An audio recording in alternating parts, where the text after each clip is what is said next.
Shalom, shalom, shalom. All praise to the Most High Yah. Giving thanks and all praises to the Most High Yah. Thanking Him for waking me up, waking us up, to allow us to recognize that we are the true Israelites of the Bible. So, shalom. Ready to get it in? Y'all see the title? Where the Coons in the black community receive salvation according to the scriptures. Open panel. I got a video I want to play, and I want to talk about, we're going to talk about these coons that we have in our community.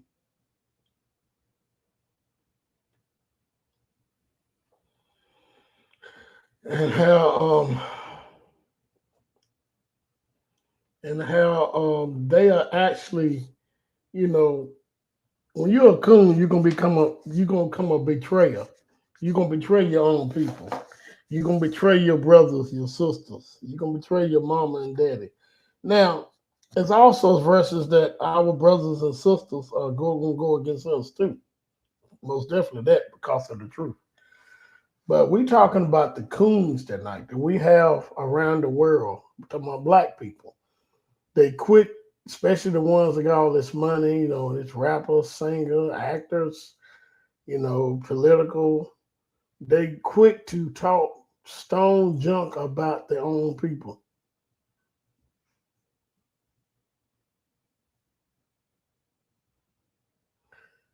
And they quick to, you know, call out the bad on us, their own people. But when it comes to master, they scared. And they love the money. Y'all see what happened to Charleston White? He was standing up for Carmelo Anthony's family. And then when the Metcalf guy came on, and the Metcalf guy says a warning to Charleston White, he hurry up and flip sides, man. This Charleston White is a straight up coon and a chicken. It's sad. Now he's on the white guy's side. Now, how in the world anybody can take him seriously? He got he's selling shirts of Carmelo Anthony, that watermelon felon. He's selling shirts that say that and got Carmelo Anthony's face on the shirt. This is a coon. This guy is a straight up coon. He's a straight up what you call the Most High said Israel run after lovers. He's really running after his lover to the point that he don't even care that people can see this. He is straight up so scared of master to the point that he would flip and say, hey, I'm on that side now. So, I don't know. But you doing stuff like that against your own people, or you doing stuff like that against what's right and what's wrong, because that's what he's doing. In other words, he don't even care as long as he make $1. What a sellout. What a sellout.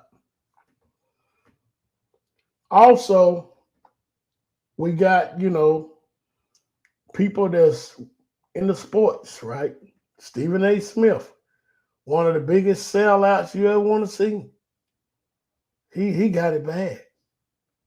I know one time, y'all remember doing the football, I think it was the Super Bowl when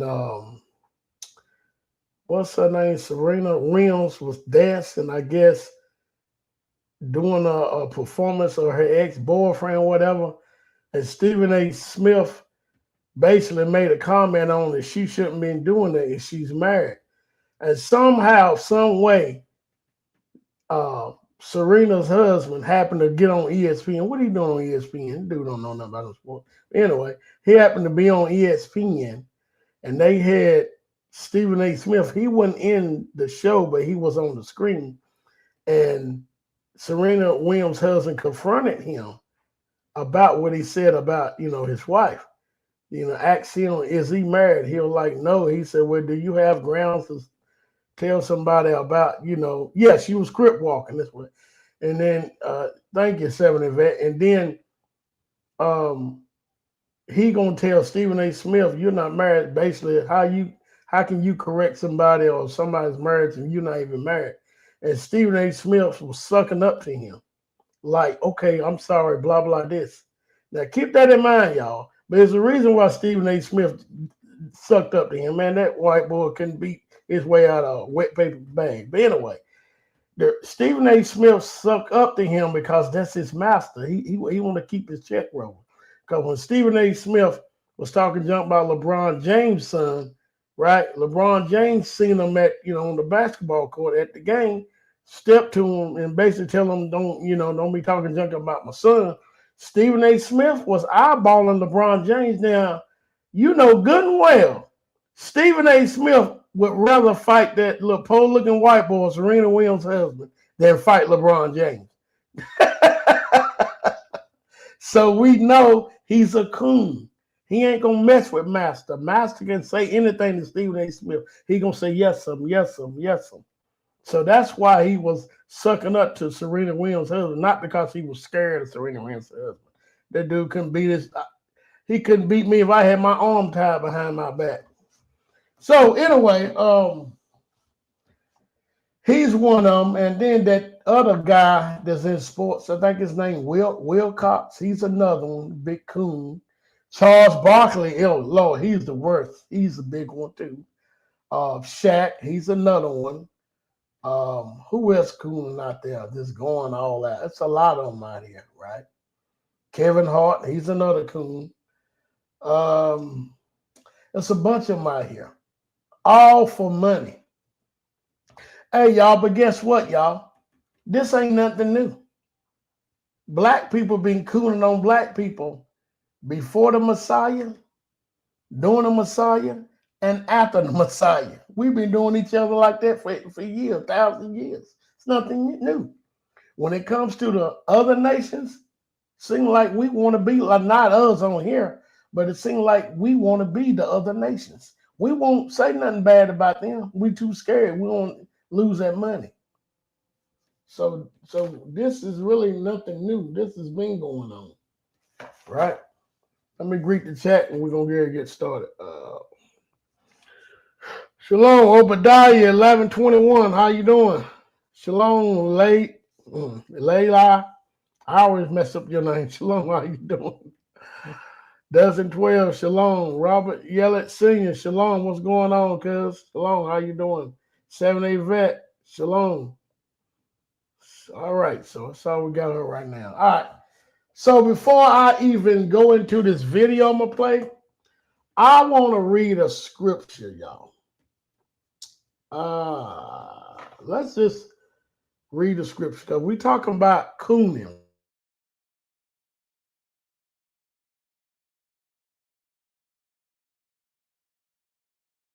What's going to happen to people that do that, right? Galatians 6 and 7. Galatians 6 and 7 says, be not deceived. God is not mocked. For whatsoever a man soweth, that shall he also reap. For he that soweth to his flesh shall of the flesh reap corruption, but he that soweth to the Spirit shall of the Spirit reap life everlasting. Now, when you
All right, can y'all hear me?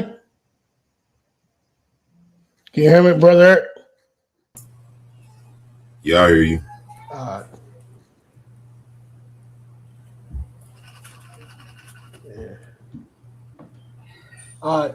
So, shalom, brother Eric. How you doing? I was get ready. Doing okay, man. Not too bad. Praise y'all. Peace to the chat. Yeah, the internet clicked off on me. I knew it was gonna do it. It came up. That's what happened. Okay, So, yeah. yeah. All right. So I was getting ready. I read Galatians. I read Galatians 6 and 7, and it's talking about you reap what you sow, right? And when you reap what you sow, um, yeah, I got you. I got back on 7A vet. Yeah, but it says you reap what you sow. If you sow your flesh, you're gonna reap corruptions, right?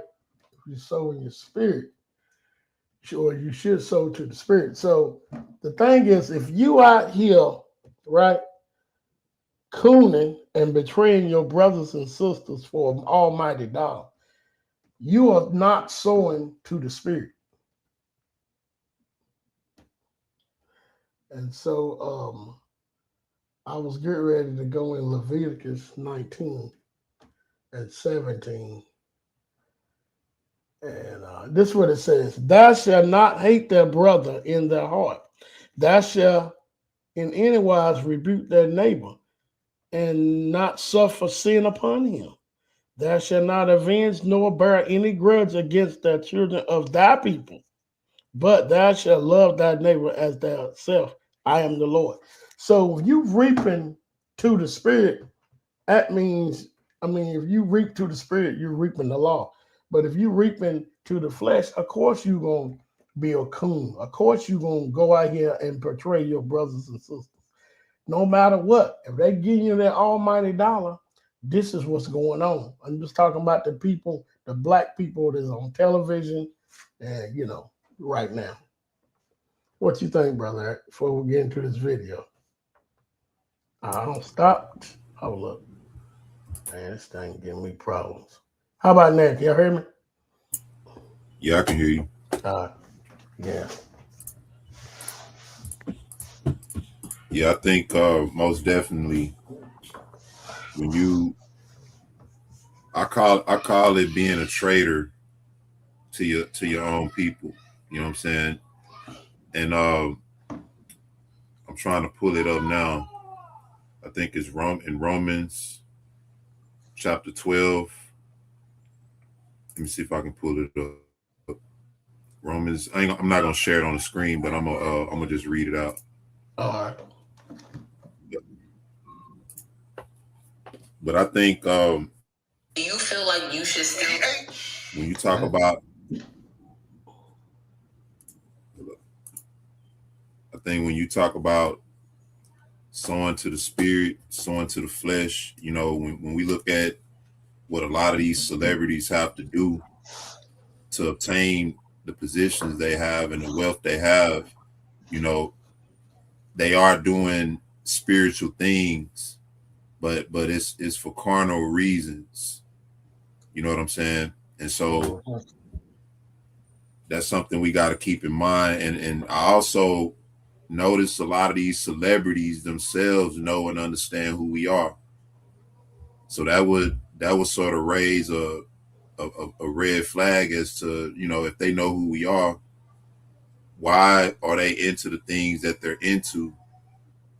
And I believe that they have to denounce the truth in their heart. You have to literally make an oath and a covenant. Even in these fraternities and stuff, they get positions and they able to do stuff because they're doing spiritual wickedness in order to get carnal promotions. In Romans 12 and 10, it says, "Be kindly affectionate one to another with brotherly love and honor, preferring one another." So that should be our spirit and our mindset, especially in this captivity, man. We should have a certain compassion in our heart to where we should prefer one another, instead of having this mindset of, talking down on your people and thinking that's gonna make you better with other people, you know. Wow, you're right. So I agree, it's spiritual wickedness, and it's sowing to carnal things because they get money and positions, and when you look at it in hindsight, it's coming out that a lot of them are broke. They pretty much starving for the industry. You know what I'm saying? The industry treats them how they want to treat them and use them how they want to use them. And so they sell their souls for fame and all this kind of stuff, only to be famous for the wrong reasons. Fame is just being known for something. See? Wow. So there's a lot of people famous for a lot of things. Mm-hmm. And they sell their soul for fame, but look at what they have to do to get that fame.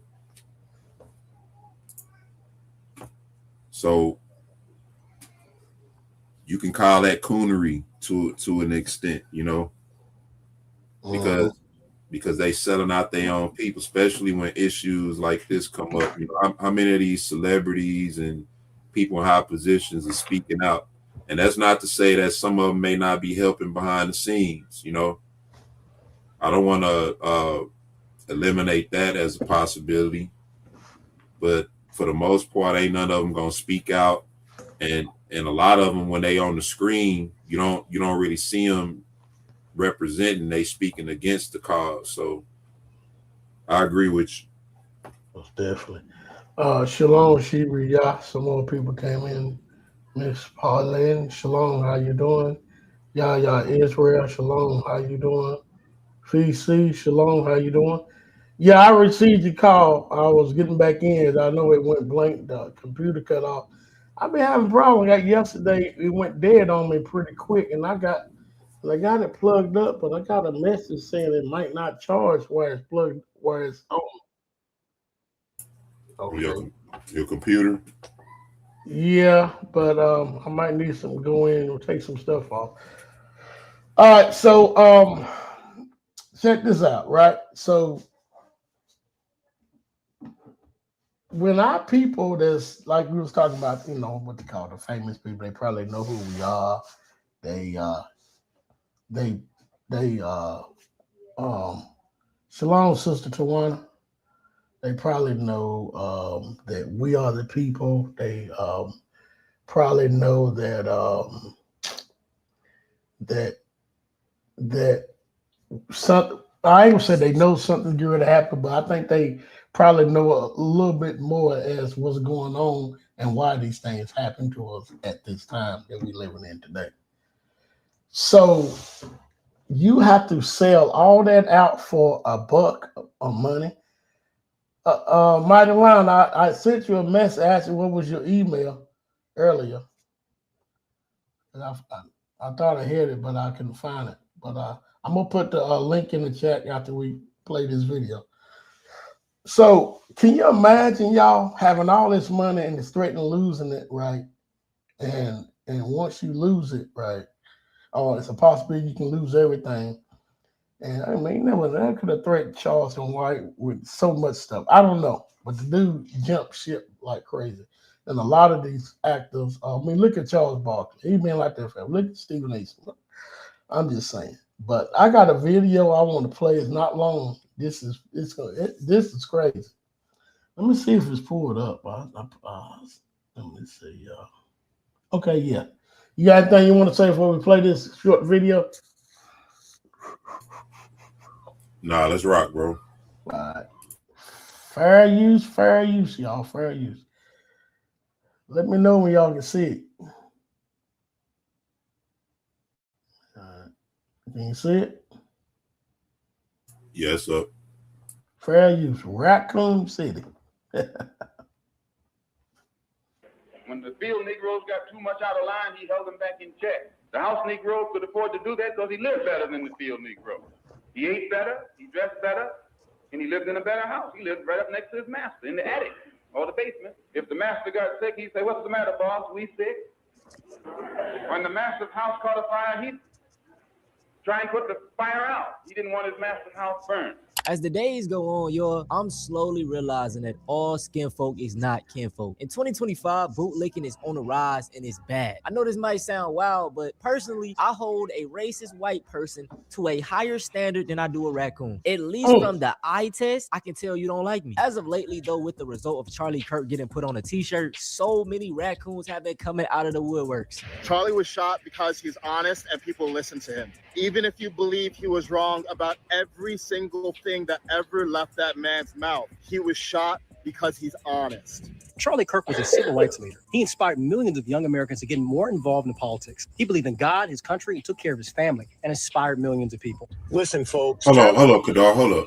Make no mistake, he's in the hands of the Almighty. Yeah. Go back to that dude. Oh yeah, that dude crazy. I'm familiar with this dude, so I love to roast him up. Have him on his the country, he took care of his family. Hold on, go back to what he first said. Listen, folks, Charlie might be gone now. Thing that ever left that man's listen mouth, to what he was first shot said. because he's honest. Charlie Kirk was a civil rights leader. He inspired millions of young Americans to get more involved. You hear what he said? Yeah. A civil rights leader. This dude, he didn't stand for civil rights. What's wrong? This guy is stupid. Charlie Kirk was a white supremacist. Oh, you ain't heard nothing. Watch what the next dude say. Y'all watch what he said. This nigga said Charlie Kirk was a civil rights leader. I'll punch him in his chest. Look at him. And one dude called him Shredder. I laugh. Shredder. Yeah, like a shredder. This guy, he got beat up by white people too. I know. Yeah, something wrong with this dude. This dude got beat down by white people. He still love him. He's a super cool. This nigga said a civil rights leader. All right. He must be making a few dollars, I guess. Maybe we need to get another caller. Involved in politics. He believed in God, his country, he took care of his family, and inspired millions of people. Listen, folks, Charlie might be gone now, but make no mistake, he's in the hands of the Almighty. He's with his creator. We also know that they targeted a known Christian icon, Charlie Kirk. But I do know one thing. I'm going to turn all the way up, all the way up, all the way up. You won't be able to stop me now because I'm going hard. Boy, if you don't sit your ass down. Excuse me, sir. How old were you when you made your first million? I'm turning all We're the trying to way get up. advice for the younger generation. Going hard for my savior. I'm going hard for those that don't know who Jesus is. I'm coming hard. Oh my God. Hell no, man. What the fuck, man? Get your ass on. Hold up, bro. We gotta recuperate after that last clip. I can guarantee you, bro. Is Charleston White on this video? I don't think he on this. He should have put Charleston White in this video. Yeah. Well, he might be. I don't think so, but fair use. Like in slavery times, if master passed away, them folks will be up in there crying, man. I can guarantee it. Also, in these videos, a lot of them love to talk about how he was like a civil rights leader. He was a man of God. He was for the people. What y'all got to say about this clip then? Do you think that there should be free school lunch for all children? No. Why? Of course not. Because parents should feed their kids, not the government. What if they can't?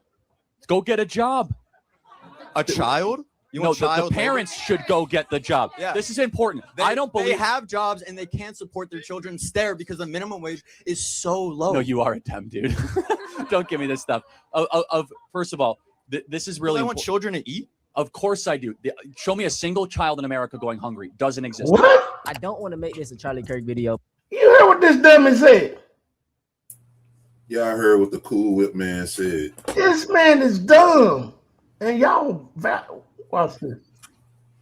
But it's like, call man, him how the can you Kool-Aid explain man. clips like this? It shows you how out of touch this man was with reality. I went to school in a low poverty area. It was a lot of kids there that depended on those free lunches, those free breakfasts that the school offered. And even just going to the store nowadays, I'm well off for myself. Me and my family, we make good money, but groceries take out a big chunk of our money. And then you wonder why health problems are rampant in the black community. High blood pressure, diabetes, heart problems, cancer. This stuff comes from having to eat bad, low quality, cheap type of foods. According to Feed America, nearly 14 million children face hunger in 2023, bro. Come on, dog. This is the left after George Watch Floyd this. died.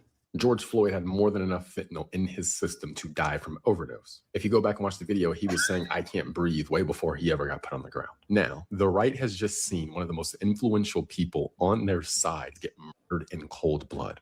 Charlie Kirk had no criminal record. Again, he was murdered Man, in I'd cold smack blood that dude white. by someone radicalized by the left. And what you're looking at is the right's response.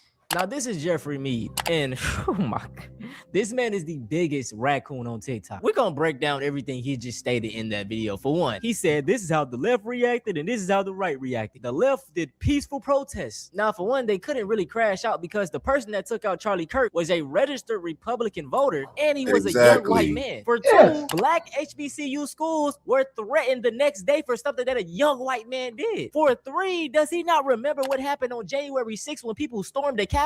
Like, they literally tap dance and cherry pick so many situations. It's sad. Brother, you're still black at the end of the day. And actually, 90% of the George Floyd riots were peaceful. And why do y'all love to keep bringing up George Floyd, bro? He's not our martyr. We're just mad that he was killed by a police officer. That could have been done to any of us. I already did a video showing all of the racist things that Charlie Kirk has said, so I'm not going to do much in this video. I will say this, though. Charlie Kirk did not believe in the Civil Rights Act. I have a question. Why did you say that the civil rights bill should be overturned? I didn't say that. I said it was a mistake. Why? That's crazy. I wouldn't be here. That's trouble. We note in our piece that Kirk describes King as, quote, a bad guy. It's true. And Kirk's self-described very, very radical view that the country made a mistake when it passed the Civil Rights Act. Also true. As we note in the piece, Kirk has previously described Kirk as a hero and a civil rights icon. It's true. I used to be wrong. What inspired Kirk to shift his view on MLK? Why does Kirk think that MLK is a bad guy? When Kirk says that MLK says, quote, one good thing he didn't believe, what does he mean by that? Why does Kirk believe passing the Civil Rights Act was a mistake? Now, again, apparently they don't listen to the show because we do that at least once a week, right? Once a week, we talk about why the Civil Rights Act was a mistake. It's so ironic because the same law that Charlie Kirk was going against you know is what? the only reason why they have the ability to do the things they're doing. Yeah, I was just gonna say what he's saying now. He's saying the Civil Rights Act was a mistake, and this proves how much they hate us and don't want us to have nothing because we don't benefit from civil rights.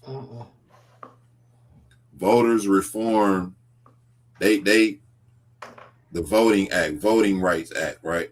Every time you bring up how they mistreat us economically, socially, politically, they bring up the Voters Right Act or voters reform, right? Only thing voters reform mean is that our vote is not meant to help us. It helps other demographics and other minority groups. That's why they keep saying they use us for our numbers. Your mic messing up, Kador.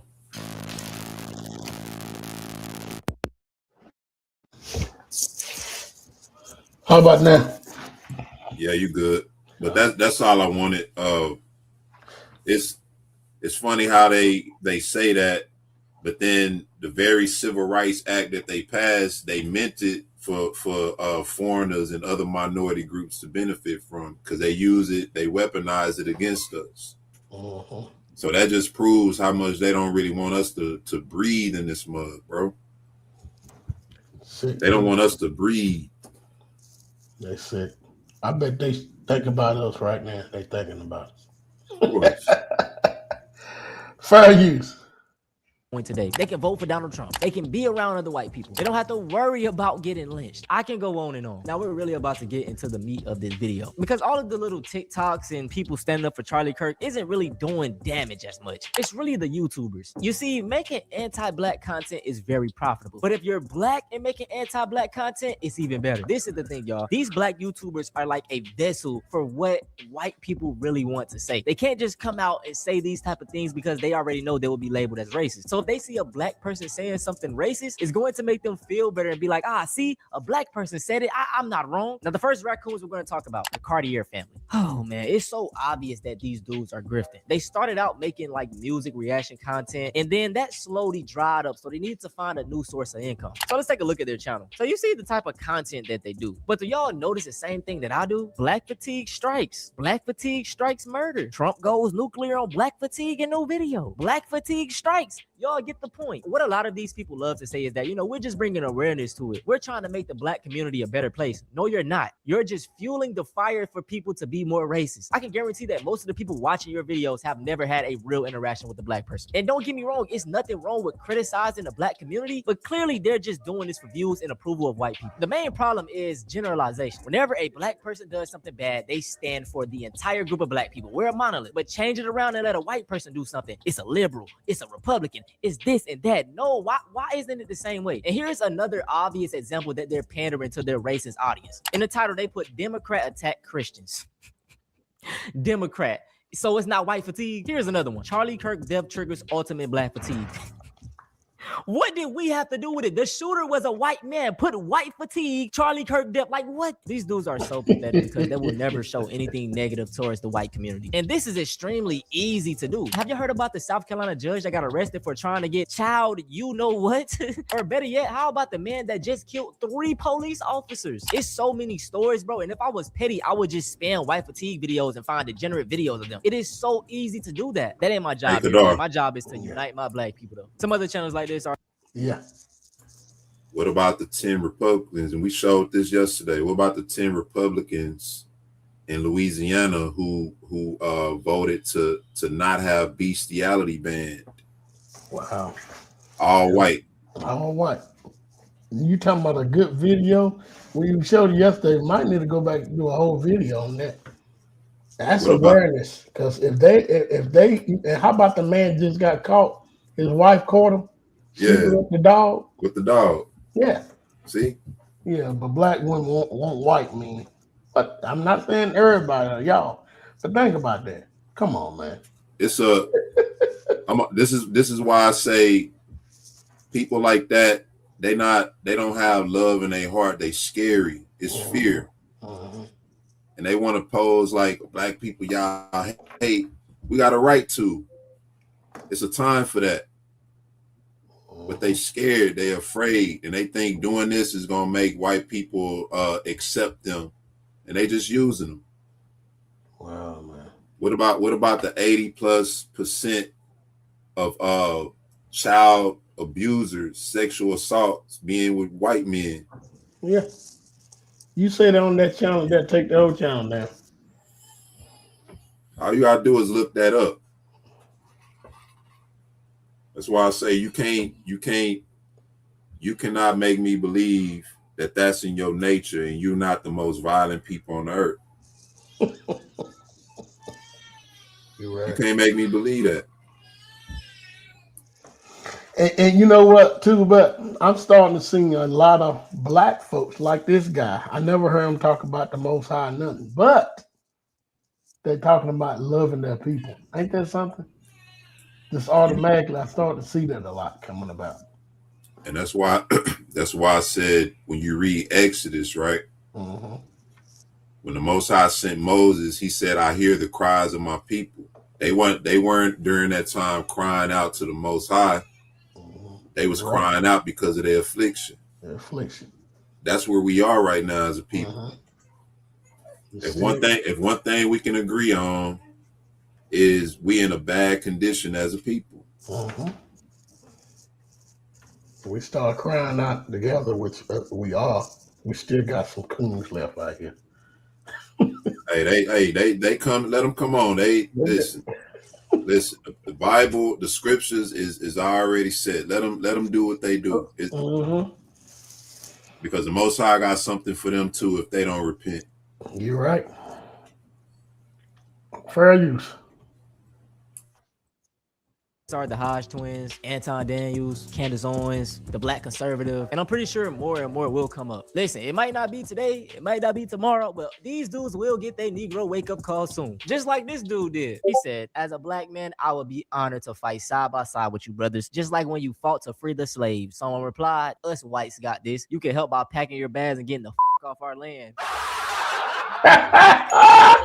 That's it for this video, man, and I ain't gonna... Hold on, go back.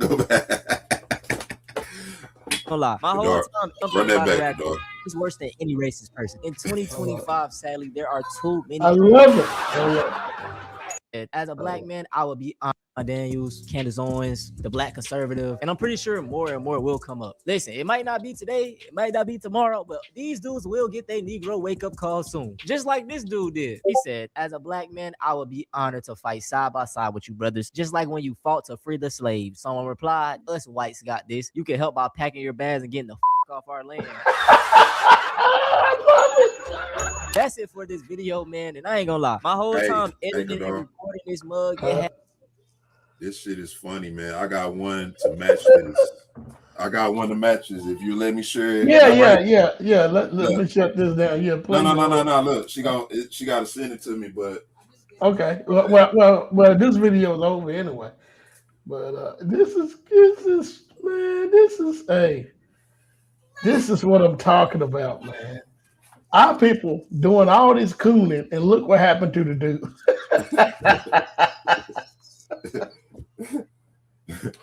That's funny. Hold on, you sent it to the what's the name?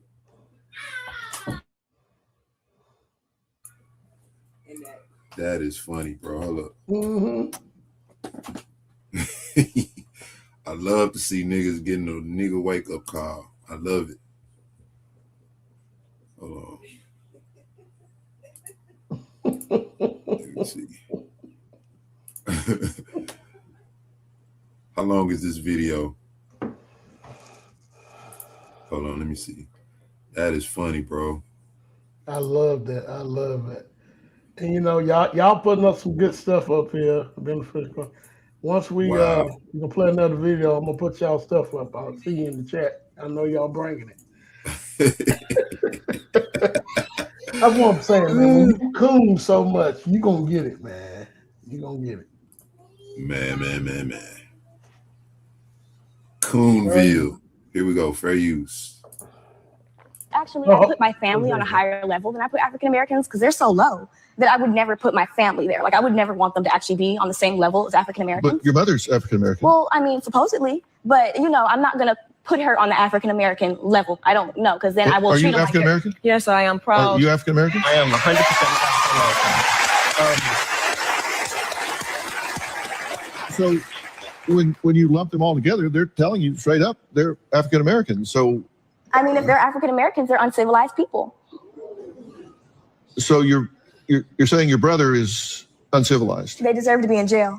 I mean, if they want to be African American, then that's where they go. You know, that's what African American people do. They go to jail. The things that's coming out of your mouth right now. Of course. Do you actually, like you say you have perfect ears? Do they work?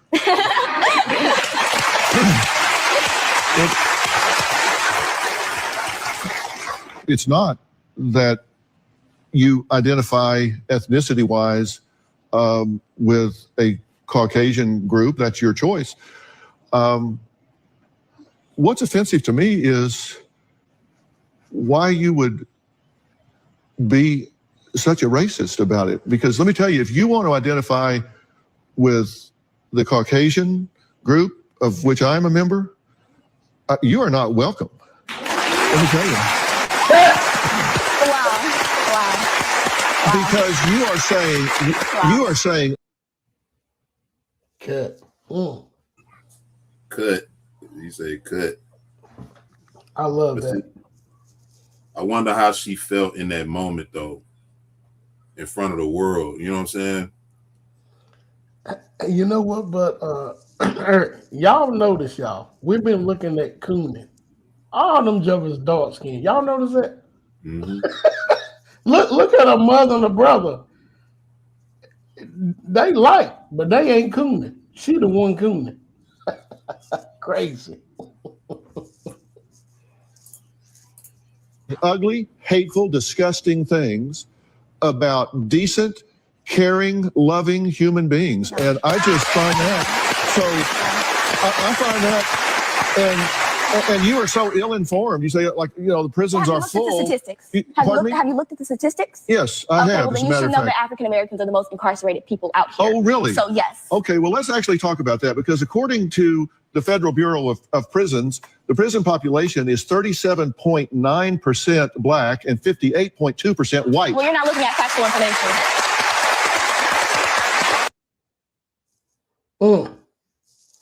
She don't realize Dr. Phil was actually in law enforcement. This man is in law enforcement, so he's quoting to her the statistic, and people should see that people should use this as a cut against white people, because they want us to believe that we're the most incarcerated and we commit the most crime. If they're the most incarcerated, right, who's committing the most crime?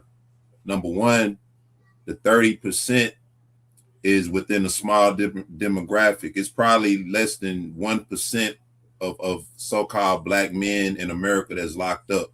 So within that 1%, that demographic, that's where he's getting that number from. They want us to believe that half of niggas in America is locked up in jail. It's more black people that's free, way more black people that's free than locked up. You're looking at a small percentage. Well, also this, they'll say we 13% of the population.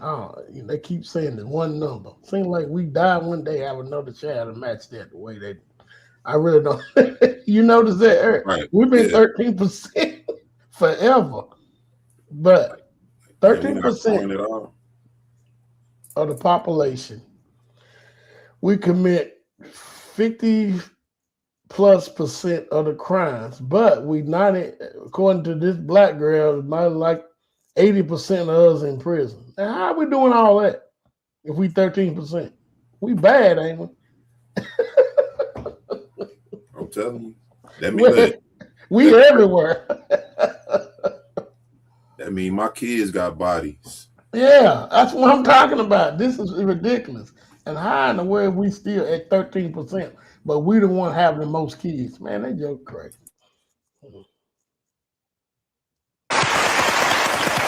That's August 2018. Well, then you're not looking at factual information. I am looking at factual information, and the fact that you declare it not factual is just simply wrong. You don't know what you're talking about. I know exactly what I'm talking about. I know that black people are criminals.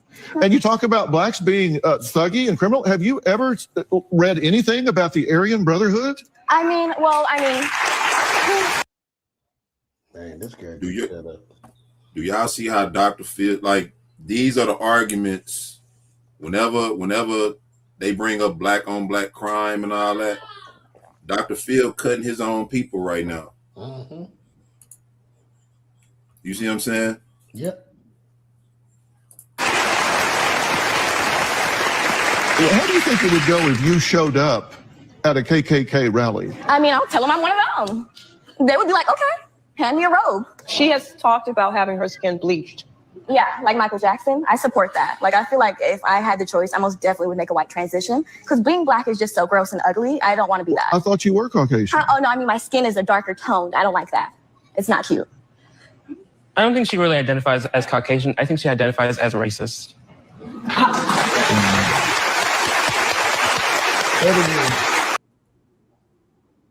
But you know what, Eric? You know what this girl did, y'all?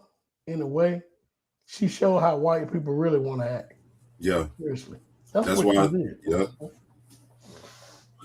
It was like a reverse in that video. Yeah. So we can see what the true undertone is and what the truth is. You know what I mean? That's crazy, man. That he say, you're not welcome. Wow. But we always letting them invite them to the cookout. So I want y'all to think about within the scriptures, right? What happens when you coon and you betray? Take for instance Absalom, right?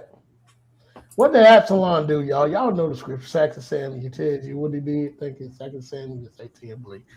He went against his father, right? And look how he died, y'all. If I'm not mistaken, did his locks get hung in the tree and hung himself? Is that how he died? Something like that. I know when he came back, when the army, when Israel's army came back, King David kept asking about, his son, and the one guy was telling King David that, hey, everybody that went against you, my king, is dead. He said, what about my son? Oh, he went against you. He's dead too. So whenever we portray our brothers, our sisters, and we continue to do that, that what they call instant karma, which I don't read that in the Bible, but it could happen to you. But if you make it, like Eric's talking about in Ezekiel 20, if you make it to the wilderness, and when you have that type of cooning or rebel, you're going to be cast out. You're not coming in the land. So what would y'all say, thinking about the Bible, the scriptures, what would be the biggest cooning of all times have something to do with money? What would y'all say? What would you say there? Have something to do with money. Yeah. You can look at how Judas sold out Mashiach for the money. Well, you saying one of the biggest. I'll just stop there. It's other ones, but that one, I would say. Judas, everybody. Yep, I would say. I'm gonna tell you another one too, y'all. This is big time cooning, and they didn't have to. What was the husband and wife? It's Ananias. Yeah, in Acts. Man, you see what they did? They lied and put up part of the money. All they had to say is, hey, I put up part of the money for me, and I brought this part to give to everybody else in Israel, right? And they lied and dropped dead. See, instant. I'm telling you, man. These our brothers and sisters are doing these things. They better be glad we got that grace spirit. This is serious, man. Now we ain't get on the part now, because within Israel, what we talking about, getting on live teaching, going to the street corner teaching, and not teaching truth, lying for money. Can you imagine what's going to happen to our brothers and sisters doing that? Man. Let's go to Jeremiah. Now look with Jeremiah. I'm going to read Jeremiah. Right. I'm just going to read it from here. But that, I think when you look at that, because this is a broader type of cooning right here, y'all. Now, and we see this in Christianity and in Israel. And in Israel, I'm talking about with us too. We see it in both. It says, woe be unto Jeremiah 23, woe be unto the pastors that destroy and scatter the sheep of my pastor, said the Lord. Therefore, thus said the Lord God of Israel against the pastors that feed my people. Ye have scattered my flock and driven them away, and have not visited them. Behold, I will visit upon you the evil of your doings, said the Lord. So,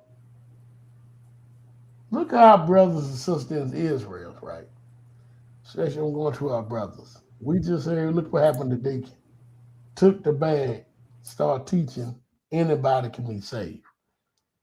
Oh, we already know, tell ministry seemed like they came out of that. They came off online teaching that bullshit. But then you got these other Israelite brothers that start teaching that for the bag. Truth and Edited, he do it too. for the bag. And the thing is, what is going to profit them for getting all this money here while they own this, in this land? Do they really believe in the heritage at the end of the day, or are they playing games? I mean, do they really believe that we're gonna get an inheritance, that we're gonna get our land back? The Messiah gonna be our God, and we're gonna be in rulership. There's gonna be no more crying, no more dying, no more hurt. All these things. Do they really believe that?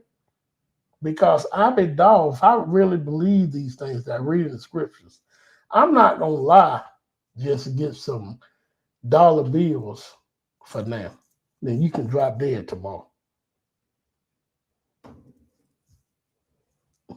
Do you think they really believe this stuff, Eric? I mean, really? I don't think they really do believe in the truth. I don't. You gotta, like I said, man, the truth is simple. If you are a so-called black Negro in this country, all you got to do is acknowledge the fact that we are oppressed. We are the bottom in this nation in every facet of life. If you can't see that, then you've been blinded. You've been blinded by opportunity, money, all that. When you look at Moses, bro, the scripture tell us Moses chose rather to suffer with his people than to live in the luxury of the Egyptians. We're living in spiritual Egypt now. How many people are making that decision?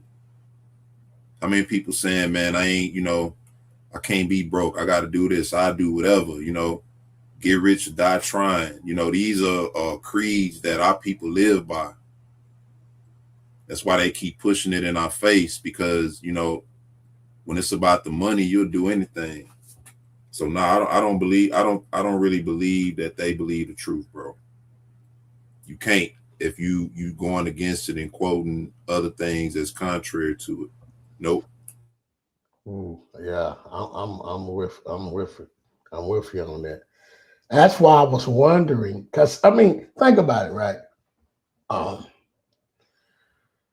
We get out here, we work every day, try to make a living. I don't know. Maybe if I was playing basketball, because I used to play basketball or football for a living, I might like it. Something I wanted to do. But I'll be honest, I really don't like working. Really don't like that. Not this type of work. Anyway, what we do, I'm driving trucks all day, paying weight. I don't know, 80,000 pounds. All kinds of stuff. So or whatever type of work you're doing. Me personally, I'm working because I have to, not because I enjoy it, right? So on the line teaching, you can easily be manipulated with the money, right? If you don't believe in this truth, if you really don't believe, and you just, all right, take offense. Let's jump to Christianity, Eric. Think about all the mega churches. Do you think they believe? I don't think they do, but what you think?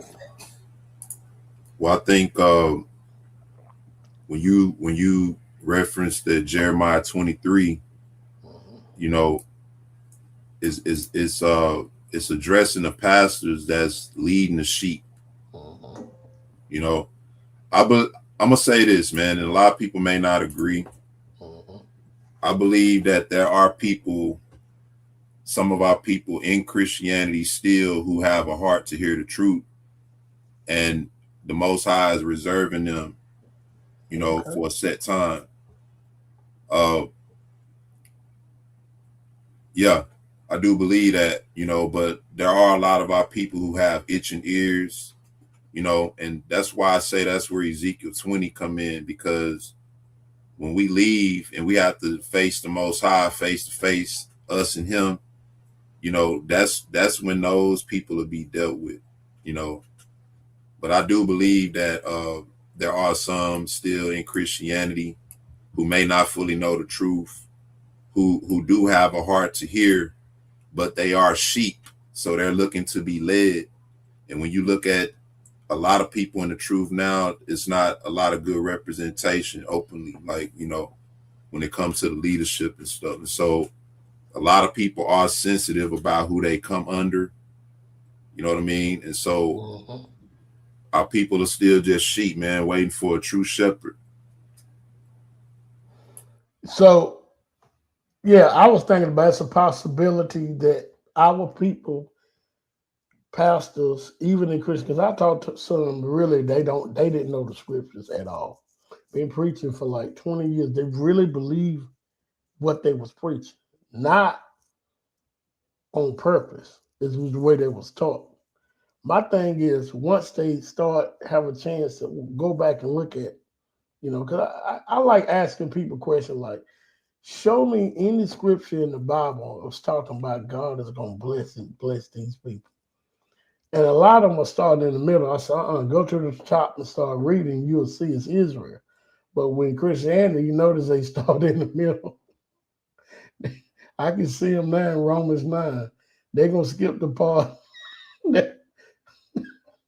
when Paul said he's talking about Israel, his kinsmen. They skip all that. They just read the blessing.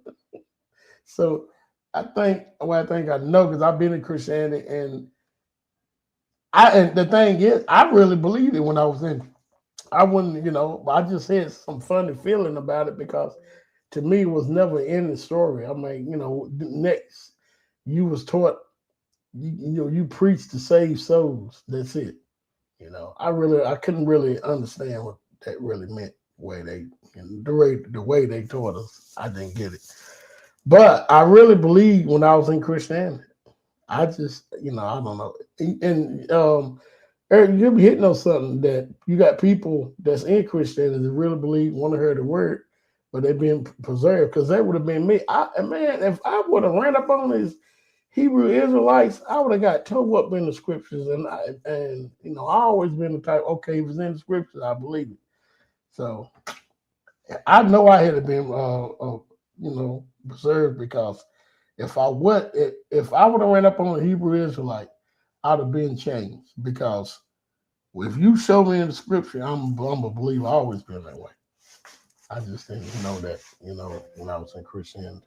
I didn't have nobody to, because I one time I was debating this Muslim guy, right? He was like, you know, you're not supposed to eat pork. I asked him straight up, I said, okay, can you show me a scripture saying you eat pork, you going to eat pork, you going to hell? He said, no, I'm not saying that. Man, I wish he knew the scripture. He could have went to Isaiah 66. Right. And 17, you know, hey, I would have been good. But he didn't know. And I didn't know.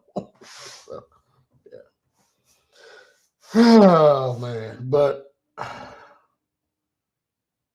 I just pray for our brothers and sisters out here cooning for, you know, the ones out here, like you said, you think a lot of celebrities do know that we are the true people. They had like to, you know, basically give up who we are just to be famous. Shalom, Sister Kim. Shalom, sis. Your love for Yeah. Yah, shalom to you. Tazari, Yah, shalom to you. Anna Yana Coleman, shalom. So you think they really know, and they just following the process, as in, well, if I tell Adaria, shalom, how you doing? So do you think they really know, they following the process? If I don't denounce, you know, we Israel, I ain't gonna make this money. So what's gonna happen to them? What about that? Because that's a big coon right there. That's almost like taking the mark of the beast, ain't it? Well, we can say that what they're doing is evil. Yep. You know what I mean? As far as the Most High's mercy for our people, I can't measure it. You know what I mean? Mm-hmm. I would say I would hope that from the worst or the least to the best, that the Most High save all of us. You know what I mean? Most definitely. Yeah. But I do think that to a degree is because it's mockery. You got to look at who control the industry. They know who we are. You see what I'm saying? So it's like a form of mockery in a way. You know, I think they know. You can even hear a lot of them speaking about it. A lot of athletes, a lot of actors, entertainers, rappers. You know what I mean? And this truth is spreading to every arena, political, social. Everybody done heard black people are the Israelites. So it's not about people not knowing or haven't heard. It's about who received it and who haven't at this point. Who heard the message, who did it resonate with, and who did it not resonate with. You know what I'm saying? Because a lot of people, when you tell them that, especially our people, you know, they reluctant. They don't, you know, shit, we Indians as far as they concerned. You know? Hey, that's a good one right there. But check this out. I have no idea why people but anyway, that's a whole nother story. But y'all, we cannot get the black people to say we Indians to come on here. We don't try 1,000 times, or even come on that platform. They won't do it.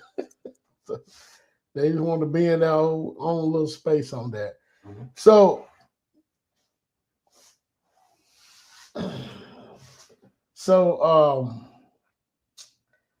one thing for sure, dealing with black folks, well, I'm gonna say black folks, but we know we're true Israelites, about salvation, y'all. We don't deal with people on the phone, whatever, and they're trying to say that Edom can be saved. We approve Edom according to scripture can't. Y'all know what to do. Now, this is the black folks. These are Israelites. And know that we Israelites. They'll say, well, it's going to be a lot of black folks going to hell. Won't they do that? We're like, wait a minute, man. So you trying to save your oppressors, but you're going to turn around and, you know, condemn the black folks to hell.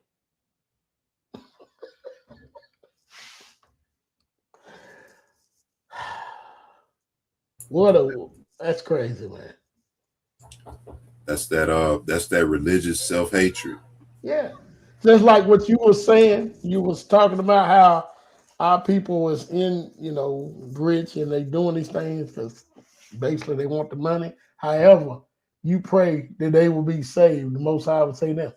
They ain't gonna say that. Oh, they're going to hell. But they'll turn around and say, Esau, Edom can be saved. Right. Right. It's just another form of self-hatred. As a matter of fact, it's the worst form because it transitions into the other form: economic self-hatred, social self-hatred. When we talk about our position economically, we have those of our people who stand in the way and tell us, "Oh, y'all just lazy, y'all don't want to work." That's what white people say. See, that's economic self-hatred, social self-hatred. You know, oh, we racist. White people are right. Oh, y'all not in no racism. Y'all just making excuses.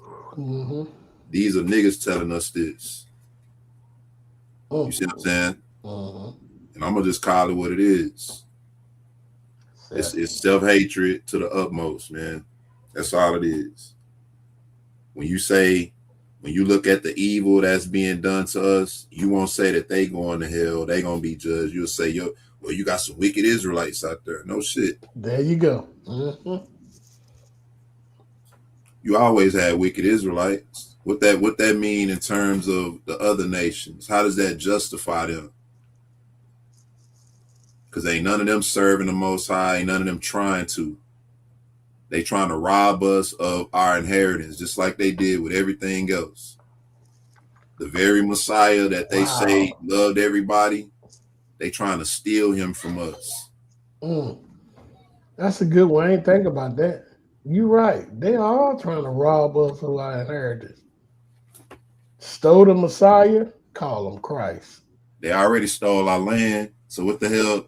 Listen, somebody that stole your house while you gone away. You come back, they all set up in your crib. What else you think they won't take from you? You don't even got a place to lay your head now because they all up in there. But we don't look at that, man. We don't love each other like that. That's right. So check this out. Remember you talk about that Ezekiel 20? I'm just gonna read the part where it talks about the rebels.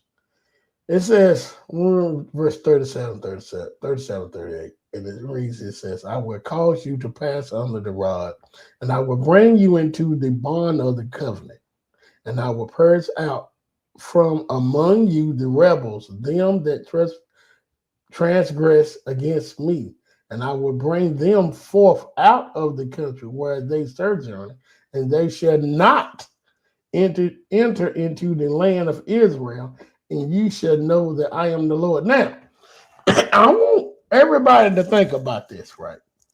We got Coons in Israel that's going to come out when we come out in the wilderness. They're going to do the whole 9 yards. When they get there, they're going to go against the Most High. They're going to transgress against the Most High.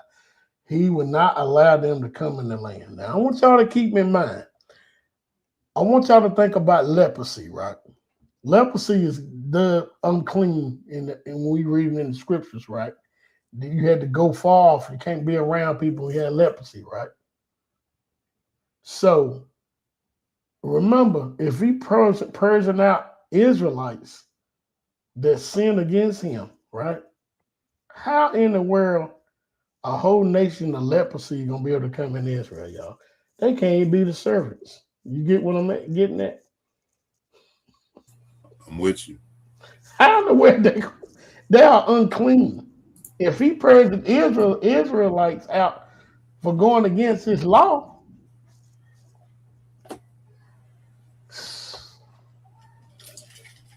all I got to say, we got to stop coming, man. Most High gonna see to it. Yeah. Like ain't nobody telling you to go out and be no revolutionary, no rebel or nothing. Just know the truth and stand on it. That's right. Look how they cooning against Carmelo Anthony, y'all. Yeah. Come on, man.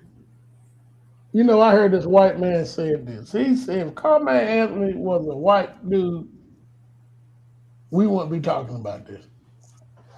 Yep. Yep. White man said it with a cowboy hat on like that.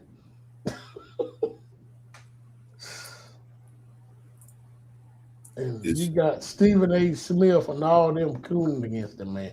And what's that old Officer Taylor? Oh my God. You already know where he was gonna go with it. That's a coon of all coons. You already know what direction he was going with it. But the thing about it, bro, whenever, just like we look at it in a magnified sense, right? We living in the judgment, the time of the judgment, the Most High judging the nations. Mm-hmm. And one of the judgments is he's going to stir the nations up. He's going to cause confusion. Whenever the Most High bring judgment, the powers that be try to hide that. I said last year during that incident when Carmelo Anthony defended himself, I said that was a judgment from the Most High. Mm-hmm. And now they trying to hide that. You see what I'm saying? They hiding the details, they hiding the videos, they hiding witnesses. Mm-hmm. They stacking the deck against him. And now that fool Charleston White, right? He stuck his head in the situation, claiming he gonna raise money. He claimed to have raised $1 million, right? He had an issue with the father because the father wanted to know where the rest of the money was gonna go. Charleston White wanted to keep the rest of the money. So there was an issue of some sort over the money, and he separated from the Carmelo Anthony family as a result of that. Now, mind you, this is after he initially said that the father paid him $3,000 to $4,000 to meet with him. After Charleston White did what the media and everybody else initially did, they criminalized our young brother. After that, the father paid to meet with him, and that's when he changed his mind about the whole situation. And so y'all heard about them freezing the money from the crowd fund, right? So now they can't access that money to pay attorneys for the appeal. So now you have a team of attorneys, powerful attorneys. And if you don't mind, Brother Kadar, when you get a chance, I want to show a video on that. Oh yeah, bring it out. Bring it out. I've seen something on it today. Bring it out. These attorneys, and they're all Dallas based, not necessarily Collin County, but in those areas, Dallas based, some powerful attorneys teamed up to take this case pro bono, to investigate the details of the case and to try to set up the appeal, and they doing it for free. So we ain't got to worry about so now nobody has to worry about money and all that kind of stuff. My only thing is they need money because now the father ain't gonna be able to go to work, the mother can't go to work regularly, you know what I'm saying, because of the situation. So they gonna need support, which is reasonable. That's understood, and that's where, you know, that other money should be able to come in. Why? But Eric, why did they freeze the money? I have no clue. Man, these some devils, man. Because why would that money was going to the parents, right? Not to him. Yeah. What's the man? These some devils, man. They listen, from the jump, they accused the family of using the money to splurge and buy houses and cars. And the whole time, they never was able to access the money. And the whole time from last year to now, from my understanding, from what I heard, the family has had to move at least 8 times. Think about how stressful that is. Everybody know what it's like moving. Yeah, that's crazy, man. But none of this is being presented to the media. Straight up devils, man. Yeah, share that video. Huh? Let's play it. Because this is what Coons don't got us, right? Can you imagine all us stand together for right? Because what I'm saying is, what happened with that incident? There's no way the man should get no 35 years, and he been jumped and attacked, and they try to lie. They lying about that. Talking about he just pushed. Yeah. Now they making up stuff saying, well, he had to use a certain amount of force. You got talking about he should have waited till they start stumping him. What? That's crazy. Man, don't wait nobody to start stumping. Look what Johanna said, I got dibs on Tatum in the Wizards. Let me take him to the woodshed. Him and Steve Ray, you're right. Hey, man. I'm telling you, bro. Don't listen. After you bring them out the woodshed, stand them up in front of congregation. Yeah, they put a freeze on Charity Builders funds, but that was to him. Carmelo Anthony's funds didn't go to him, went to his mother and father for the lawyer. Yeah, Charity Builders just, you know, you got to be slick with it, man. You can't be like him. You know, he walking around in public calling people niggas and pulling guns and all pull a that. gun after you do it. Chump. All right, fair use. This is the video I was talking about. You know, I previously published a video to my timeline acknowledging that this unlawful conviction of murder that was handed down to our beloved young brother Carmelo Anthony must be overturned by the Fifth Circuit Court of Appeals. And in that video, I gave a brief legal synopsis as to how and why. And it's crazy because within hours of me publishing that video amassed over 180,000 views. And a lot of you racist parasites, racist bigots that obtained your law degree from TikTok and Meta University was flooding the timeline of the comments of that post, swearing up and down that no attorney was going to want to look into Carmelo's case, that his conviction was shut and sealed, and he was going to spend the next 35 years behind bars. And you racist parasites swore up and down that Carmelo no longer had a chance. His conviction was final. Well, I got news for you racist, disgusting parasites. a team of attorneys, a half a dozen attorneys from different law firms, all filed notice of representation for Carmelo on this appeal. Typically, when a criminal conviction is being appealed, it's usually only common to have about maybe one or two attorneys at most, that handle appeals regarding criminal convictions. Very, very rarely do you see a half a dozen attorneys that do not work in the same law firm all sign notice of representations, to file notice of representation for the same case that is being appealed to the Fifth Circuit Court of Appeals.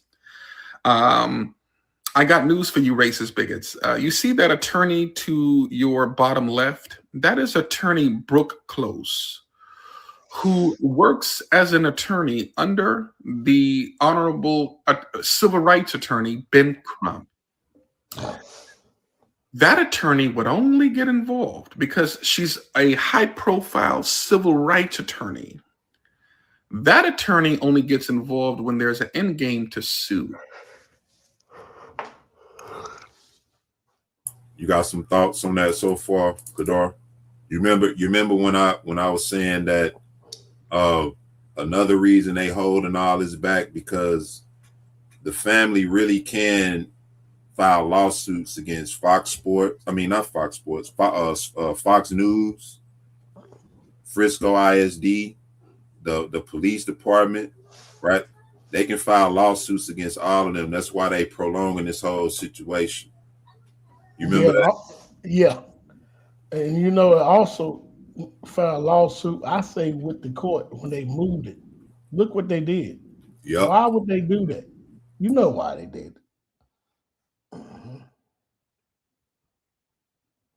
Ben Crump's law firm does not specialize in criminal defense. However, they are powerful and influential civil rights attorneys.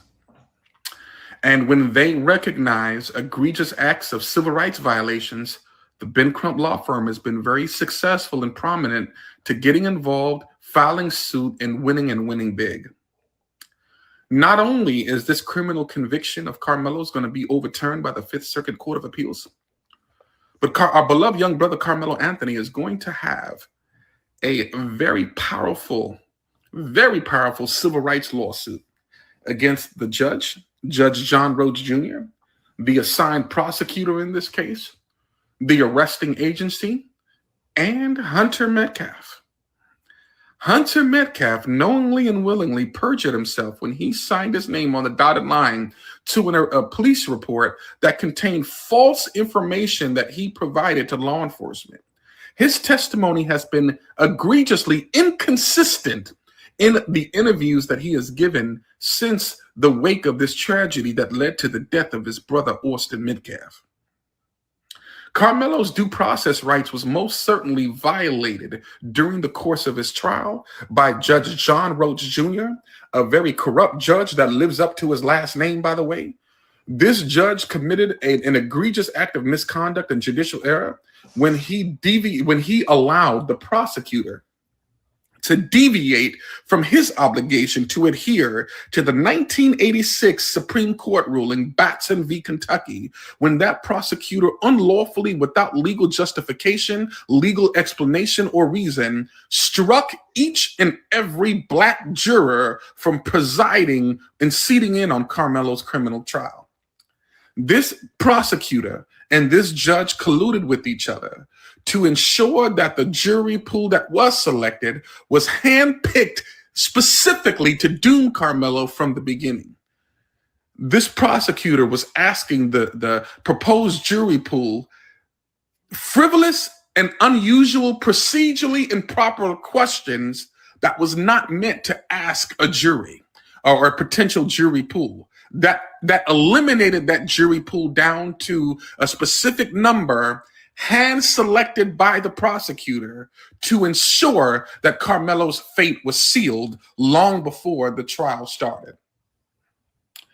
Carmelo's initial legal team, Toby Shook and Mike Howard, failed to provide Carmelo with any legal sufficient representation, especially when they made the egregious error to be negligent in failing to properly object on the record the multiple acts of prosecutorial misconduct committed by the prosecutor in this case. The prosecutor violated Texas Rule 701 when this prosecutor unlawfully elicited guilt opinions on lay witnesses. If you watch my previous video, you'll get a better understanding of what that legal terminology is. But to give you a brief synopsis, there were 4 witnesses that testified on behalf of the state that was friends of Austin, fellow athletes, and students that went to Austin Metcalf School that was allegedly underneath the tent on the fateful evening Austin Metcalf lost his life. Those 4 witnesses were teenagers at the time of the incident and young adults by the time the trial came. These 4 witnesses did not have any legal background, education, certification, or degree that qualified them to provide opinions as to Carmelo's guilt or innocence. But nevertheless, during the course of the trial, the prosecutor was asking these witnesses on the stand if they felt like Carmelo committed murder when he stabbed Austin. The prosecutor asked these witnesses if they felt like Carmelo was defending himself. These are all opinionated questions that was only supposed to be legally designed for an expert to answer, a use of force or a human factor expert, not lay witnesses. But nevertheless, Carmelo's legal defense team failed to object on the record to this procedurally improper line of questioning that the prosecutor issued to these 4 witnesses that were friends of Austin that was already going to provide tainted testimonies, not in favor of Carmelo. Like I said, there's multiple egregious acts of prosecutorial misconduct that was committed by the prosecutor in this case, by the arresting law enforcement agency, and the judge. Now, this team of Avengers, especially led by attorney Brooke Close, after this criminal conviction is reversed by the 5th Circuit Court of Appeals, Brooke Close is going to file a massive, powerful lawsuit, civil rights lawsuit, along with Ben Crump against the state of Texas, the judge, the prosecutor, Hunter Metcalf, and the arresting agency. Watch what I say. But this is the time now, my Black brothers and sisters. We must support and rally behind the Anthony family, financially donate to them, because it's going to be very difficult for them to return to their full-time job, considering the circumstances and what they have to deal with. We need to support them. The racist bigots hate when we unite and come together and support our own, especially when we know that a travesty of justice occurred. To my Black beautiful sisters and brothers, if you have not joined a Black gun rights group, aka civil rights group, and you want to be a part of a group that is bigger than you, a group that serves influential purpose in the communities all across the country, inbox me. My organization is recruiting. We can use you. We need you. We want to, again, unify, teach, educate, train, and legally arm. And that's one, the principles of my organization is something that bigotry hates. But again, if you are looking to be a part of something that is bigger than you, inbox me. For now, let's continue to support the Anthony family. Share this video. I appreciate all of my followers and supporters that's been supporting me as I support the Anthony family and all the families that my organization has been supporting over the years that's experienced racial injustice, misconduct, police misconduct, civil rights violations, you name it. Again, we need to stand in the gap with the Anthony family. To you racist, demonic parasites that don't know how to mind your business, that keeps commenting on my profile, find something else to do. Find something safe to do with your time. You bigots, don't intimidate me. You are not going to stop the Black community from coming together. Find something else to do. You know,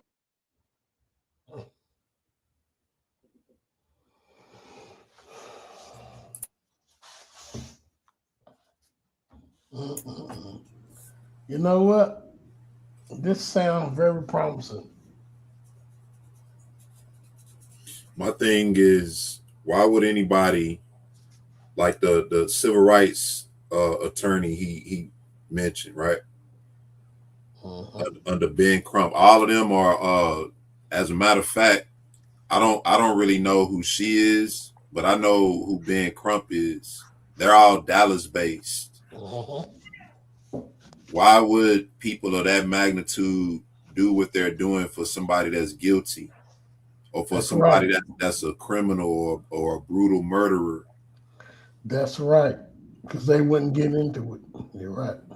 We gotta think about that. These are hard-nosed, big-time, big-name attorneys in the Texas, Dallas area, Fort Worth area. They all in that same area, but 6 different attorneys from different law firms. I wonder what that dude gonna have to say to be on Willie D's show. He's scared to death. That dude messed up, man. Yeah, he's a prosecutor himself, man. So they Trying gotta stick to the law. I want Willie D to get him on there and say, okay, let's stick to the law and bring out them cases, other cases that happen in Texas. What do you think he's gonna do? His mother face gonna be red as a beet. Yep.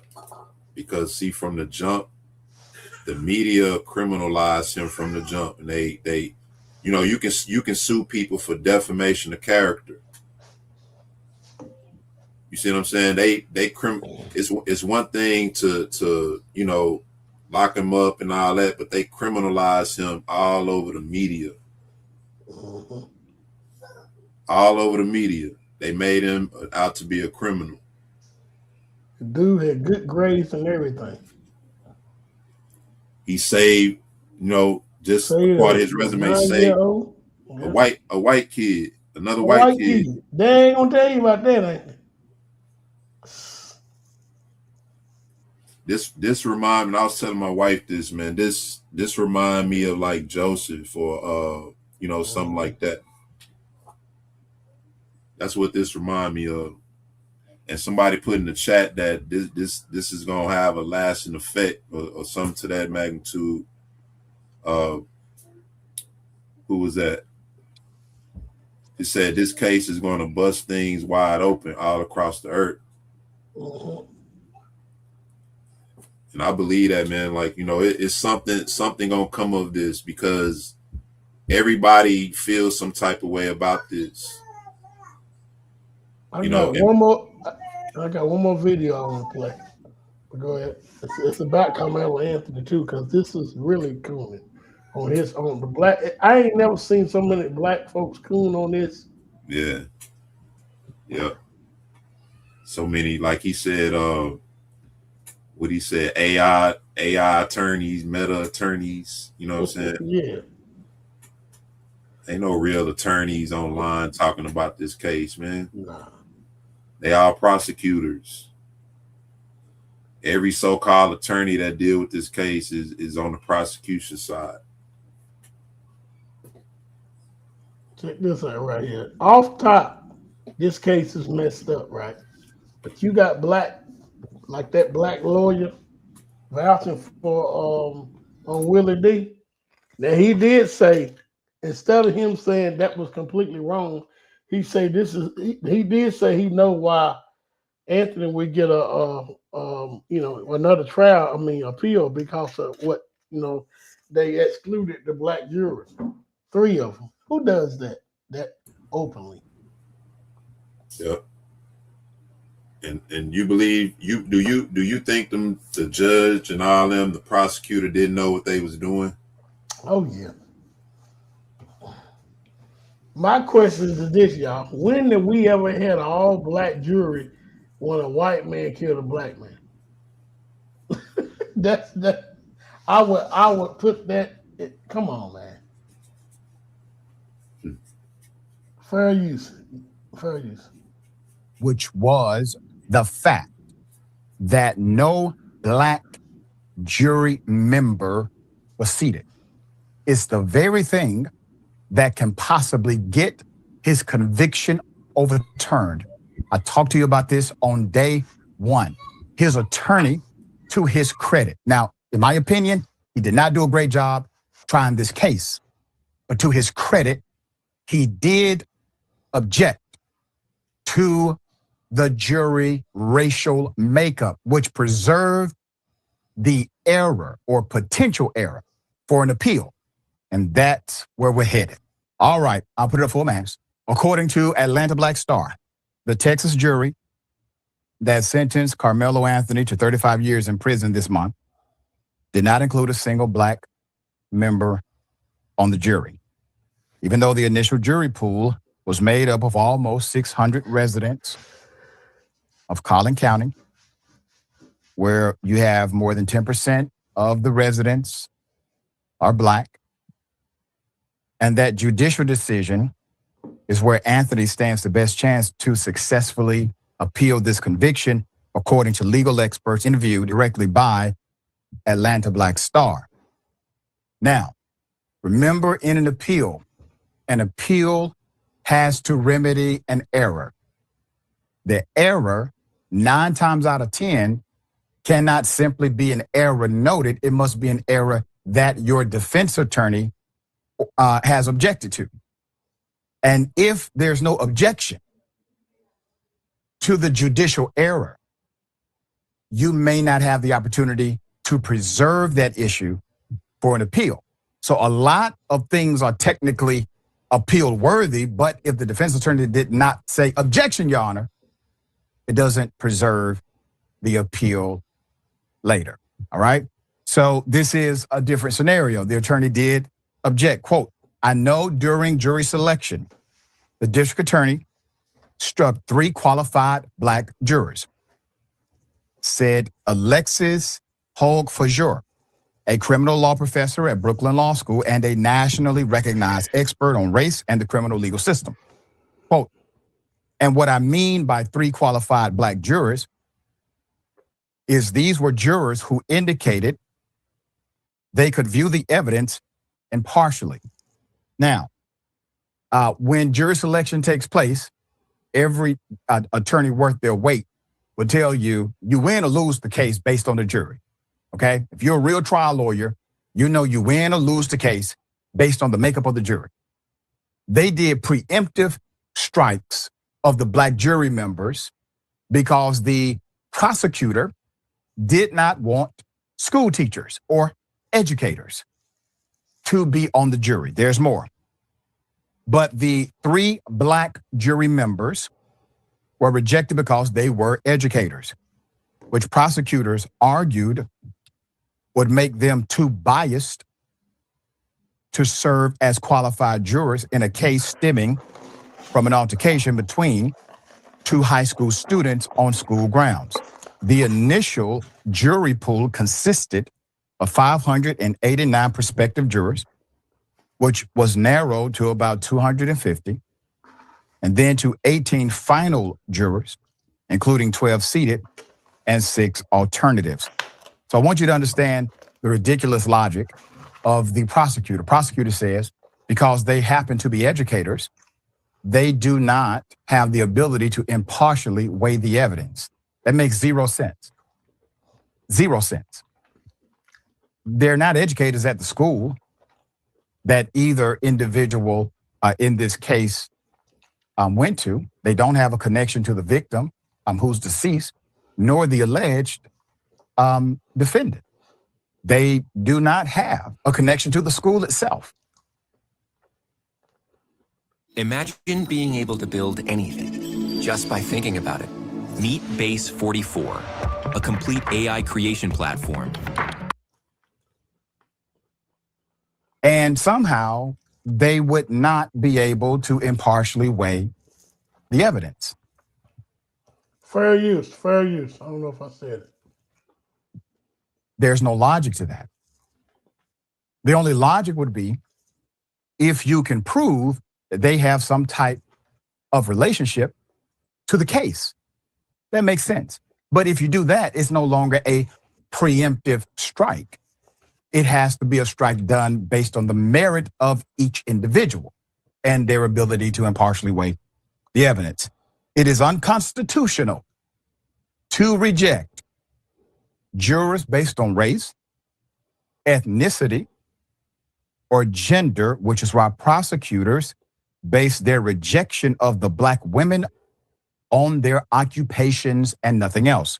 However, if it turns out that other non-Black jurors were also educators, that would provide the young Mr. Anthony with a solid argument to present to the appellate court. That's according to the legal expert. Quote, I haven't read the transcript, but if any of those 18 people are educators and said they were educators, we know that wasn't a race-neutral decision. That was just pretext, end quote. She said, in every state except one, prosecutors and defense attorneys are allowed to reject jurors through preemptory strikes, which means they do not have to give a reason as long as it is not explicitly based on race, ethnicity, or gender. Opposing attorneys can challenge the strikes, which then requires them to provide a reason for striking the members of the jury preemptively. In this case, the reason was, well, they happen to be school teachers. They're educators. Anthony's lawyer objected under a Batson challenge, which was proper to do, arguing that the prosecutors or the prosecution's preemptory strikes against the 3 Black women were unconstitutional, racial discrimination. But the judge rejected the challenge. Okay, so be it. The judge rejected the challenge. I think the challenge was proper, and I believe the preemptive striking of those Black women was racially motivated. Not because you have individuals. Yeah. Now, it was said that the prosecutor, the judge, and the defense attorney were all acquainted. That's what I heard. So do you think that was a play? Because he's saying that the defense attorney objected, right, and said that it was based on racial discrimination. He challenged it, but then the judge rejected the challenge. Do you think that was like an inside play for them to not have to deal with the racial part? Yeah, but they made a mistake. You see that? Even though it's an inside play, I think, yeah, a possibility could have been, but by him objecting, right, during the jury selection, that means that when the prosecutor said, we don't want these 3 Black educators, not because they teach at that board's school, because they didn't have no relationship from them. He just tried to use that they don't want them because they were educators, right? Right. So, to me, that would have been one of the best way to, a good jury. You got 2-3 teachers up there, and they should have, I guess they was doing the cause for race. I bet there was 3 white teachers. It wouldn't have been oh yeah, come on. That's what it would have been. Not because of. Then what happens is this. Like when it says, suppose you have somebody else out of the 12 jurors or teachers. Yeah. What happens then? That whole trial can be completely thrown out. They're gonna have to retry. In other words, they're gonna have to go file for another trial if that's the case. If they do it the right way, but how people releasing a lot of stuff now, people doing videos. I heard somebody say that one of the jurors was actually an educator. Yeah. So if that's the case, the whole Anthony coming home. Because he put his foot in the mouth to try to say he rejected the 3 Black teachers because they were educators. Somebody put in the chat, one of the white jurors was a teacher. Got him. That's all we need. That's what I heard. I can't prove that, but I have heard that. That's the truth. But these lawyers hem them up with that. That's probably why these lawyers did it for free. If that's the truth. And look, one of the lawyers white. Right? One of them white. For what I say. It's like, wow, man. No, this is railroad. We can see just talking about the same thing. I just wanted to bring it out. He was talking about the jurors. But one of the lawyers was white. I mean, one of the lawyers are white that's on that team, Eric. When you look at it, I think Willie D brought it out to show this is the dream team. Yeah. But it was good, man. We got to stop being coons and we got to stand up for what's truth. And the thing about it, if there would have been a white boy and 3 black guys, every last black coon would have been in on it. You notice that? Oh, it's self-defense. It's self-defense. Yep. All the way in, but it's some white people that's speaking out, but yeah. But that lets you know what I'm saying, that this case needs to be re-examined, because just the undertone of that, I seen one video where this white guy, he talked about how when this case first dropped, he was against Carmelo Anthony, but now that the case is over and a lot of stuff is being released, he changed his position. Yeah, they lied. They lied. The lawyer was on their side. So you still can't trust this Ray system. Yeah, quarter point order. That's what I'm saying, man. Sister Kimberly say he will soon be set free. Mm-hmm. Yeah. Y'all say you can't trust Ray system. You're right. They do what they want. Yeah, I bet he's gonna be set free very, very soon, because if they prove that white woman on the jury was a teacher, set free, the case is done. They're gonna have to file another case. Don't be surprised if they don't. Yeah. And see, don't once be surprised if they don't. We know if they don't, we know good why, because they know they were lying. Telling you, man, they can't get around the fact that a young black kid killed a young white kid and did it within the frame of the law. Mm-hmm. And the thing about it,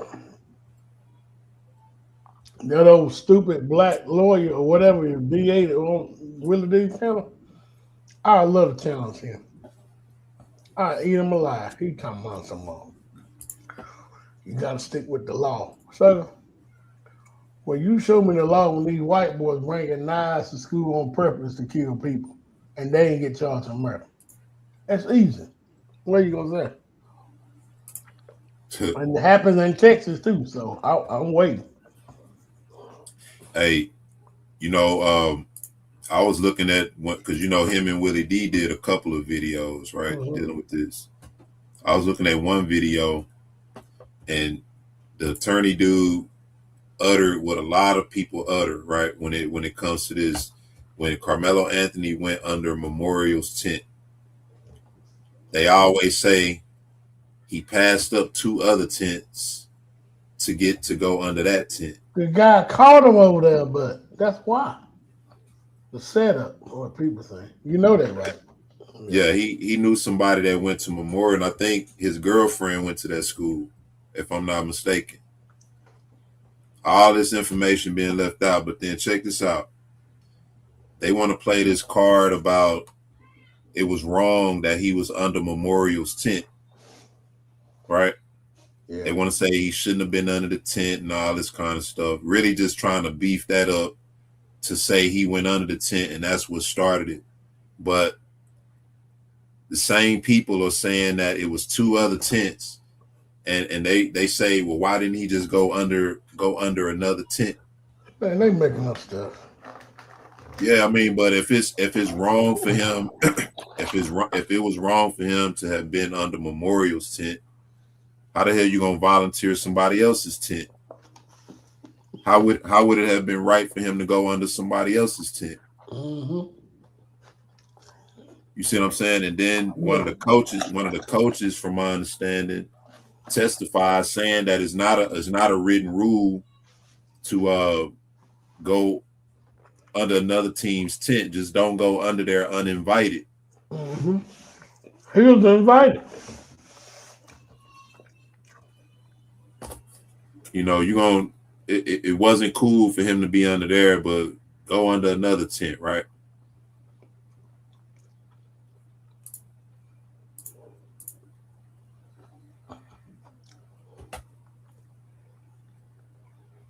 I'll tell you what. I hope they taught some of them pale facing lessons. Don't be messing with people. Huh.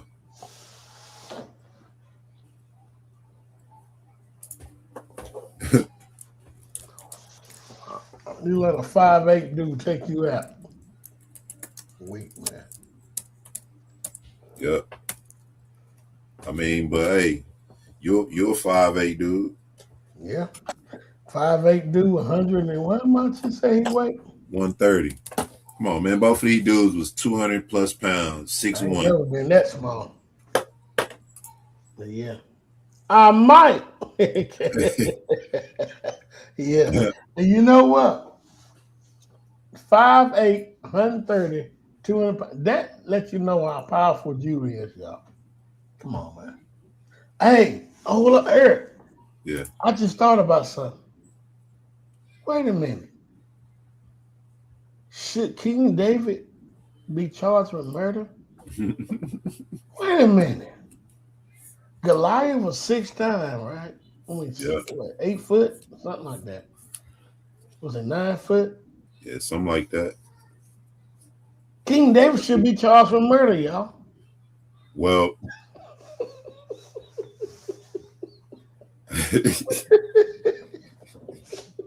I'm gonna leave that alone. According to the Edomite standards, not according to what self-defense. Yeah. Come on, man. Charging 9. Look, how old was he? He was 9. Yeah, something like that. 9 or something like that. Look, and try him as an adult. Try him as an adult. 9 years old. That's, and I when I think about this case, there's so many parallels to that too. What did King David use? What did he use as a weapon? He used a slingshot. King David. A small little weapon, right? Yeah, same thing, ain't it? What was used in this situation? A 3-inch knife. Come on, man. But see, I'm gonna put something else on you. Mm-hmm. This is why none of the information from the trial was released, because the medical examiner, when he described the wound, it wasn't described like a knife, like how you stab somebody. Yeah. He described it as like a hole. He probably fell on him. But what knife do that? You're right. Dude, Listen, the only way to do that is if you twist it. You stab somebody and twist it. You know what I'm saying? Mm-hmm. But the knife they showed, that they said was the knife, the blade wasn't even locked all the way out. It was still, they ain't sure it locked all the way out for some reason. Yeah, if Carmelo Anthony was white, they would have even charged him. Yeah, if said King David was 17. Yeah. Okay. Hey, I ain't ace Carmelo Anthony was, y'all. the Wow. lot. Hey, y'all, you think we have some Christian pastors in the church on Sunday morning talking about Carmelo Anthony? He's innocent. He's like King David. He was 17. I bet they won't do that. I bet they won't do that. Sorry, joking. The organ player gonna have a good time on that sermon.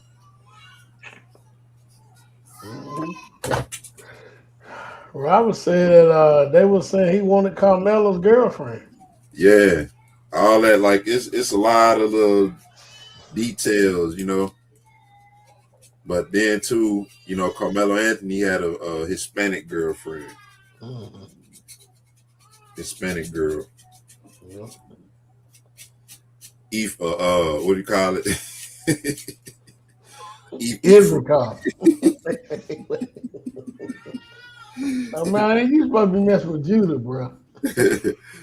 Them suckers ain't no Israelite. When nobody think we saying that, them suckers ain't no Israelite. Man. But you know what? But that goes to show you how powerful Judah is. You know, it does, because I want y'all to think about this and praise the Most High. My daughter didn't die. My daughter got stabbed about 6 times by a dude. And she a girl, or fighting. She was fighting. She had was beating up on this girl. I guess that it was this girlfriend, Edomites. And the dude came up and started stabbing her. And she was fighting him with the knife. Yep. So my thing is, Judas, man. Now we gotta judge. We gotta let somebody take and beat us down for we use force, I guess. But the police can say, "I fear for my life," and shoot you. You running from them to get off. That's another thing I like to bring out towards that stupid lawyer being on Willie D's channel. Yeah, he's not being nuanced at all, man. He just really looking at it from a simple we have a dead body, we have a confession, we have a weapon, and we have the jury's decision. You know, that's the end of it. That's how he's looking at it. But see, you know how you talk about the wake up call, right? He got sons himself. Very good. You know, and I ain't wishing nothing on nobody, but the Most High got a way of humbling us, you know. And Let me tell you something.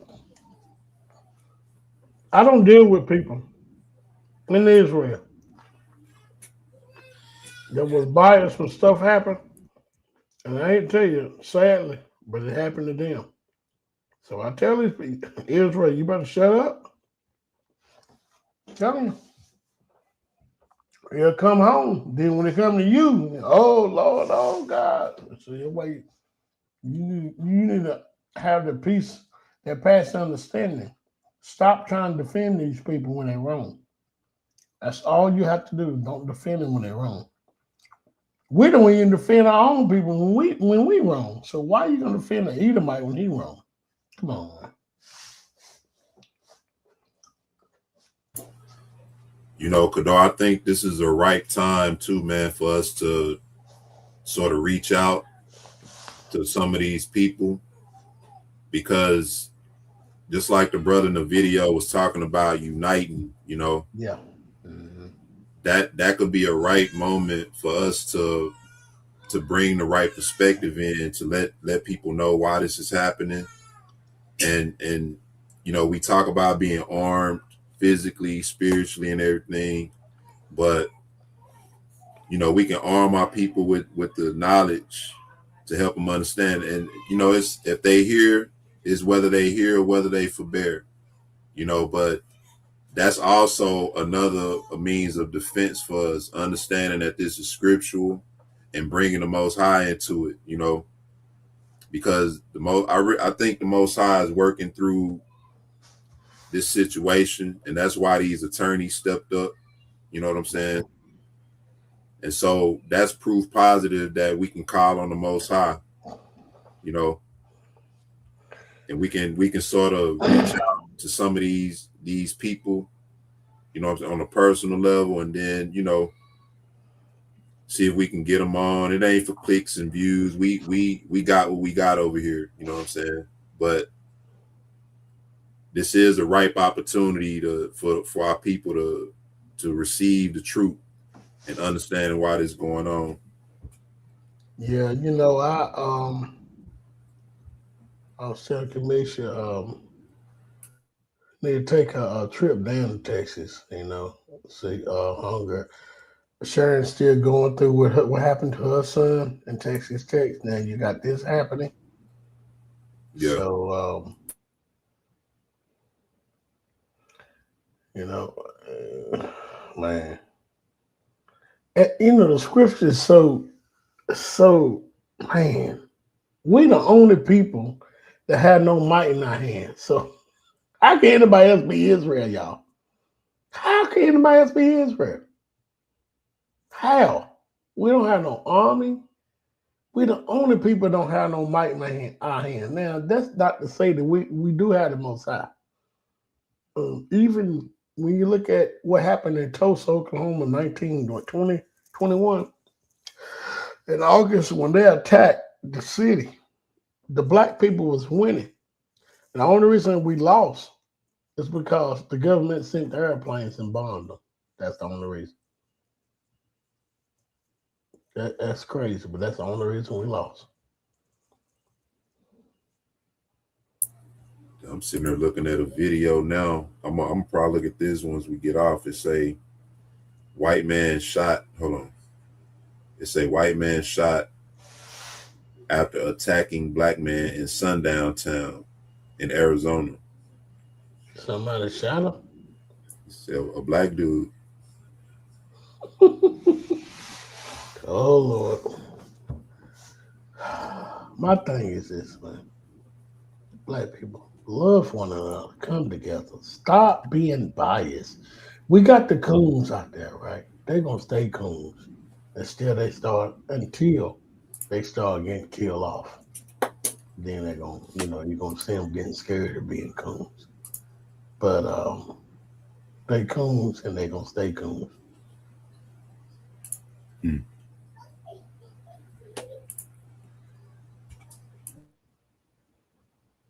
So just stand together. That's like the video was saying for us to come together. You know, unite. And I have no problem with that. I have no problem with that. And y'all, it's 9:03. I gotta go to bed early. That's why I get up early. Somebody was saying play the video, but I gotta get off because I gotta get up early. I gotta go to deep in South Carolina tomorrow morning. So yeah. If that, let me know what the video's about, Eric, when you watch it. Yeah, I will. You sound like you running out of gas, man. Yeah, I gotta get up early. You sound like the lawnmower when the lawnmower run out of gas.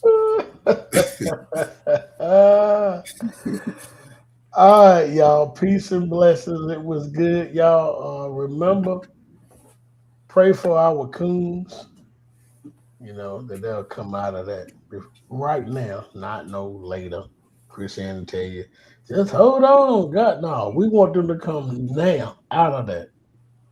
Our people start teaching the complete truth. Don't worry about y'all. Didn't write the scriptures. Just stay with the scriptures. Don't add or take away from them.